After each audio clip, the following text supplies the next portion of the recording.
sou a Bruna do Mundo ao Lado e hoje a gente está aqui em Niš, que é a terceira maior cidade da Sérvia, com pouco mais de 250 mil habitantes. Foram os celtas que deram o nome da cidade em homenagem a esse rio, que ainda passa por aqui e significa Rio das Fadas. Foi aqui que nasceu o imperador romano Constantino o Grande.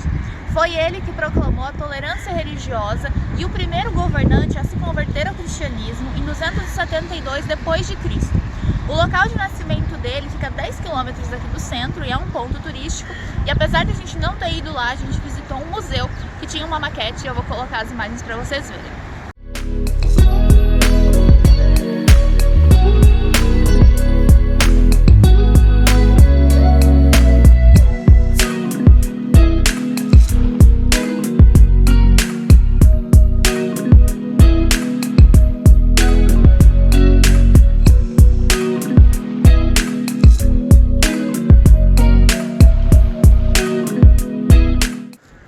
A Fortaleza de Niš, que é onde a gente está agora, é o forte otomano mais bem preservado dessa parte dos Balcãs.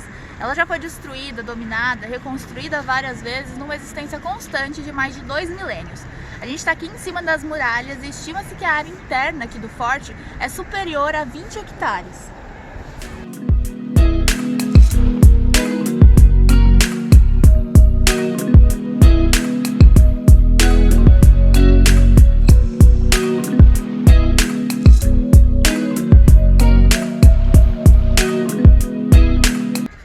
Estima-se que esse forte foi construído em meados do século II pelo Império Romano, que foi a mesma época em que a cidade começou a aparecer em fontes escritas. Depois da construção, muita coisa acabou já acontecendo por aqui. Essa fortaleza foi destruída pelos hunos em 440, depois no século XI o Forte de Niš foi reconstruído pelo Justiniano I e não muito tempo depois foi atacado de novo pelos eslavos e dominada por eles em 615. Depois disso, alguns relatos já do século X dizem que a cidade de Niš era mais bem fortificada até do que a própria Belgrado.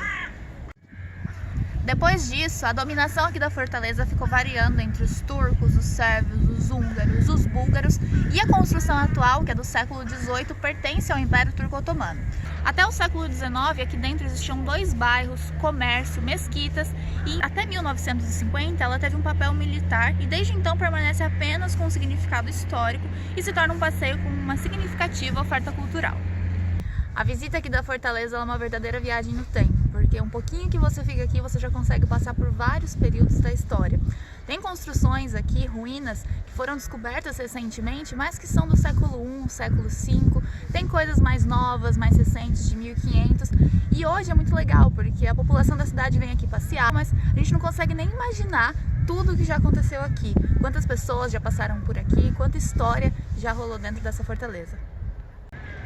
Um outro ponto turístico aqui da cidade é a Skull Tower, que é a Torre de Caveiras. Ela foi construída em 1809, depois de uma batalha durante a primeira revolta sérvia contra os otomanos. Os crânios são de rebeldes que estavam em uma trincheira e que foram encurralados pelo exército otomano. O líder deles decidiu explodir essa trincheira, matando a si mesmo e a todos os outros rebeldes.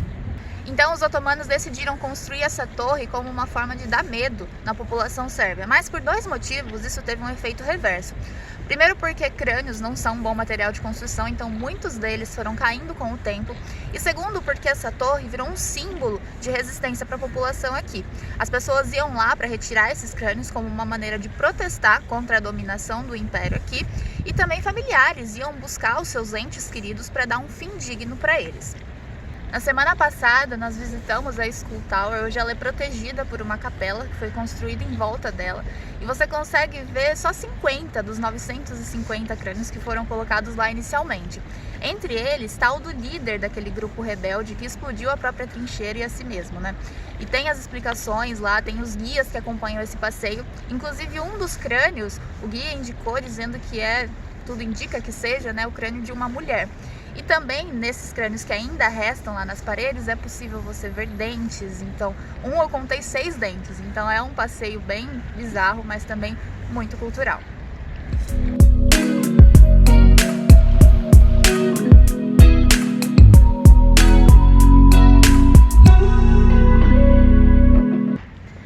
Gente, hoje já é outro dia, porque a gente fez questão de vir aqui na frente desse lugar, que quem já segue a gente no Instagram, inclusive se você não segue, é @mundoaolado, já viu e já sabe que lugar que é esse daqui. Esse aqui é o campo de concentração nazista mais antigo da região aqui dos Balcãs e dizem também que é um dos mais bem preservados. Hoje aqui ao redor dele são muros de alvenaria, as guaritas também são de alvenaria, mas as fotos na internet mais antigas você consegue ver que ele era cercado por cercas com arame farpado, essas guaritas também eram de madeira, então tornava essa imagem aqui muito mais tensa do que já é hoje.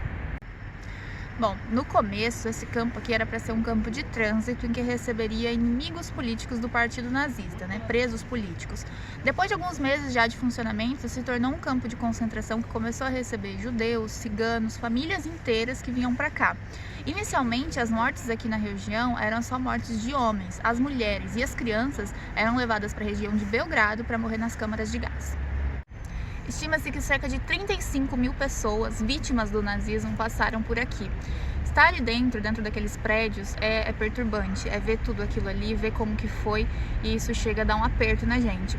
O meu maior prazer no turismo histórico, é entrar nos lugares antigos, fechar os olhos, imaginar o que aconteceu, quantas pessoas passaram por ali, mas é que é impossível, sabe? Porque o que aconteceu, tá ali documentado, foi um momento de muita dor, e tá ali dentro você não precisa fechar o olho para imaginar.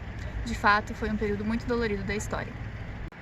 Esse campo aqui foi estabelecido em meados de 41 e recebeu o nome Cruz Vermelha por conta de uma instalação da Cruz Vermelha que tinha aqui nos arredores.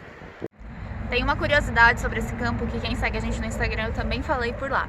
Aqui eles tinham 4 categorias de reféns. A primeira delas era um grupo de execução por causa de retaliação. 100 pessoas morreriam se um soldado alemão fosse morto e 50 pessoas morreriam se um soldado alemão fosse ferido. O segundo grupo era o grupo de judeus, o terceiro de criminosos acusados de colaborar com o movimento de libertação nacional comandado por Tito e o quarto acusados de cooperar com o exército iugoslavo. No ano seguinte do início das atividades aqui, no dia 12 de fevereiro, foi organizada uma fuga pelos prisioneiros e foi a maior fuga de campo de concentração de toda a Europa. 150 pessoas se organizaram para essa fuga, mas de fato só 105 conseguiram escapar.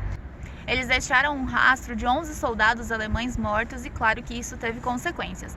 Dizem que nos dias seguintes 1.100 prisioneiros foram mortos. Hoje aqui há um museu memorial chamado 12 de fevereiro por conta do dia da fuga.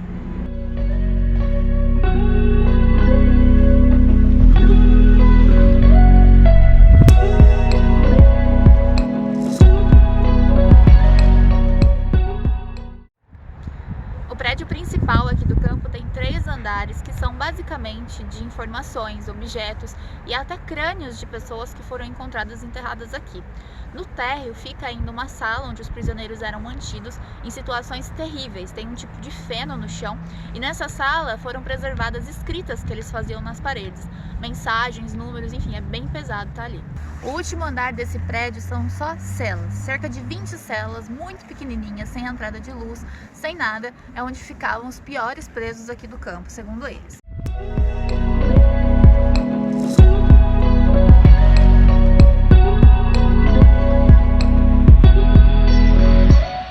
Na frente desse prédio principal tem um outro complexo que hoje funciona como parte de escritórios aqui do museu e apesar de eu não saber exatamente o que era durante a atividade do campo, eu acredito que seja também alguma coisa de função administrativa. Outro ponto turístico muito importante que tem tudo a ver aqui com esse campo de concentração é o Parque Memorial Bubanj. Esse parque ele fica no topo de uma colina e é o local onde muitas pessoas foram levadas e onde aconteceram muitas execuções em massa. Cerca de 10 mil pessoas morreram ali de Niš e também de todo o sul da Sérvia e esse número ele não é preciso, porque quando os nazistas deixaram a cidade, todo tipo de arquivo e documentação que pudesse comprovar foram queimados por eles. Esse parque ele conta um pouco dessa história por meio de 3 monumentos que tem lá, que são punhos cerrados, em sinal de resistência. Esses 3 punhos eles têm tamanhos diferentes, representando os homens, as mulheres e as crianças que foram mortas durante aquele período.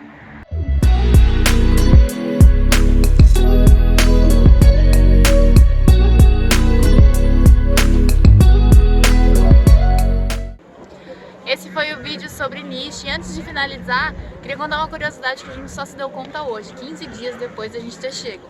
Não tem uma moto na rua, a gente só viu carros, não vê ninguém andando de moto igual a gente vê no Brasil.